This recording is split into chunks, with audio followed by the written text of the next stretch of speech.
Hi, good evening. അപ്പോൾ നമുക്ക് ഇന്നത്തെ നിഫ്റ്റിയിലെ ട്രേഡ്സ് നോക്കാം. ഇന്ന് മാർക്കറ്റ് ആക്ച്വലി ഓപ്പൺ ചെയ്തത് 26,250 ഈ റേഞ്ചിലായിരുന്നു. മാർക്കറ്റ് ഓപ്പൺ ചെയ്ത് ഫസ്റ്റ് 1 മിനിറ്റ് തന്നെ ഒരു നല്ലൊരു ലിക്വിഡിറ്റി സ്വീപ്പാണ് നടന്നത്. ഫസ്റ്റ് 1 മിനിറ്റ് ക്യാൻഡിൽ നോക്കുകയാണെങ്കിൽ ഈ ഒരു ലെവൽ 26,170 ആ റേഞ്ചിലേക്ക് വന്ന് അപ്പോൾ തന്നെ തിരിച്ച് കയറാണ് ചെയ്തത്. നമ്മളൊരു ട്രേഡ് എടുത്തിട്ടുണ്ടായിരുന്നു. നമ്മൾ എടുത്ത ട്രേഡ് എന്ന് പറഞ്ഞാൽ മാർക്കറ്റ് ഓപ്പൺ ചെയ്തു. 5 മിനിറ്റ് നോക്കുകയാണെങ്കിൽ ഞാൻ കാണിച്ചു തരാം. ഇതായിരുന്നു മാർക്കറ്റിന്റെ structure. 5 minute candle market second ക്യാൻഡിലും നല്ല രീതിയിൽ ഒരു ബെയറിഷ് ക്യാൻഡിലായിരുന്നു. നമ്മൾ വെയിറ്റ് ചെയ്തു. ഈ ബെയറിഷ് ക്യാൻഡിൽ കണ്ട സമയത്ത് നമ്മുടെ പ്ലാൻ എന്താണെന്ന് വെച്ചാൽ ഡേ ഹൈ സ്വീപ്പ് ചെയ്ത് റിവേഴ്സൽ കാണിക്കുകയാണെങ്കിൽ അവിടുന്ന് ഒരു reversal trade puttu option by ചെയ്യാനായിരുന്നു പ്ലാൻ. വീണ്ടും ലോവർ ടൈം ഫ്രെയിമിലേക്ക് വരികയാണെങ്കിൽ ഈ ഒരു ക്യാൻഡിൽ, അതായത് 934 ഈ ഒരു ക്യാൻഡിൽ ഡേ ഹൈ സ്വീപ്പ് ചെയ്തു. നെക്സ്റ്റ് നമുക്കൊരു റിവേഴ്സൽ ക്യാൻഡിൽ 1 മിനിറ്റിൽ ഫോം ചെയ്യുകയും ചെയ്തു. മാത്രമല്ല ഇവിടെ ഒരു ഡബിൾ ടോപ്പും ഫോം ചെയ്തിട്ടുണ്ട്. സോ നമ്മൾ ട്രേഡ് എടുത്തു. ഞാൻ നിങ്ങൾക്ക് ഓർഡർ ബുക്ക് കാണിച്ചു തരാം. 9:36 ട്രേഡ് എടുത്തത്. 26,350 പുട്ട് ഓപ്ഷൻ ആണ് ബൈ ചെയ്തത്. 144 റുപ്പീസ് ആയിരുന്നു ആവറേജ് ബൈങ് പ്രൈസ് കിട്ടിയത്. നമ്മൾ നോർമലി വെക്കുന്ന പോലെ തന്നെ 20 പോയിന്റ് SL 35 പോയിന്റ് ടാർഗറ്റ് ആണ് പ്ലേസ് ചെയ്തത് പ്രീമിയത്തിനകത്ത്. മാർക്കറ്റ് നല്ല രീതിയിൽ ഡൗൺ ആയി വന്നു.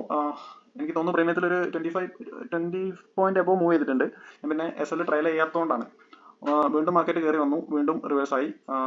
എന്നിട്ട് നമ്മൾ SL ഹിറ്റ് ആയത് ഈ ഒരു ക്യാൻഡിലാണ്. 10:38 ഈ ഒരു ക്യാൻഡിലാണ് SL ഹിറ്റ് ആയത്. നിങ്ങൾക്ക് ഇവിടെ ഓർഡർ ബുക്കിൽ കാണാം. പൊസിഷൻ നോക്കുകയാണെങ്കിൽ ഒരു 20 പോയിന്റ് ലോസ് ആണ് നമ്മൾ ബുക്ക് ചെയ്തിട്ടുള്ളത്, 1400 സംതിങ്. അപ്പോൾ ഇതായിരുന്നു ഇന്നത്തെ ട്രേഡ്. നിഫ്റ്റിയിലെ വേറെ ട്രേഡ്സ് ഒന്നും ഫോക്കസ് ചെയ്തിട്ടില്ല. മാർക്കറ്റ് നമ്മൾ പറഞ്ഞ റേഞ്ചിൽ തന്നെ മാർക്കറ്റ് ഡൗൺ ആവുകയാണ് ചെയ്തത്. ജസ്റ്റ് SL എടുത്തു, പിന്നെ മാർക്കറ്റ് ഡൗൺ ആയി വരികയാണ് ചെയ്തത്. ടാർഗറ്റ് ഈ ഒരു സൈഡിലേക്ക് മൂവ് ചെയ്തിട്ടില്ല. നമുക്ക് ഡേ ക്യാൻഡിൽ നോക്കുകയാണെങ്കിൽ ഞാൻ കാണിച്ചു തരാം. ഒരു ബിയറിഷ് സ്ട്രക്ചർ ആണ് മാർക്കറ്റിന് ഉള്ളത്. ബിയറിഷ് സ്ട്രക്ചർ എന്ന് പറയാൻ പറ്റില്ല. 2 ക്യാൻഡിലാണ് ഫോം ചെയ്തത് റെഡായിട്ട്. മേ ബി നാളെ ഈ ഒരു ലെവലിന്, അതായത് 26,150 ഈ ഒരു ലെവലിന് സപ്പോർട്ട് എടുത്ത് തിരിച്ച് അപ്പ് സൈഡിലേക്ക് മൂവ് ചെയ്യാനും ചാൻസ് വളരെയധികം കൂടുതലാണ്. നമുക്ക് ലൈൻസ് ഒക്കെ റീഡ്രോ ചെയ്യുകയാണെങ്കിൽ 50 മിനിറ്റിലേക്ക് വരാം. ജസ്റ്റ് ലൈൻസ് ഡ്രോ ചെയ്യാം. ഇതൊരു റെസിസ്റ്റൻസ് ആണ്. ഇവിടുന്ന് മാർക്കറ്റ് ഇന്ന് ഡൗൺ ആയത് ഈ ഒരു ഏരിയയിൽ നിന്നാണ്.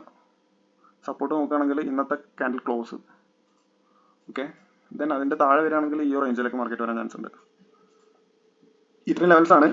നാളെ ട്രേഡ് നോക്കുന്ന സമയത്ത് നമുക്ക് മാർക്കറ്റ് ഓപ്പണിംഗ് കിട്ടിയതിന് ശേഷം ലൈൻസ് വേണമെങ്കിൽ റീഡ്രോ ചെയ്യാം.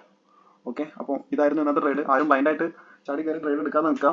പഠിച്ചതിന് ശേഷം മാത്രം ചെയ്യാം. പ്രത്യേകിച്ച് ഓപ്ഷൻസിൽ ട്രേഡ് ചെയ്യുന്ന സമയത്ത് നല്ല രീതിയിൽ നോളജ് എന്തായാലും വേണം. അത് അല്ലാതെ ട്രേഡ് ചെയ്താൽ ക്യാപിറ്റൽ വാഷ് ഔട്ട് ആവാൻ ചാൻസ് വളരെയധികം കൂടുതലാണ്. ഓക്കെ, അപ്പോൾ ഇതൊക്കെയായിരുന്നു ഇന്നത്തെ ട്രേഡ്. Okay, by.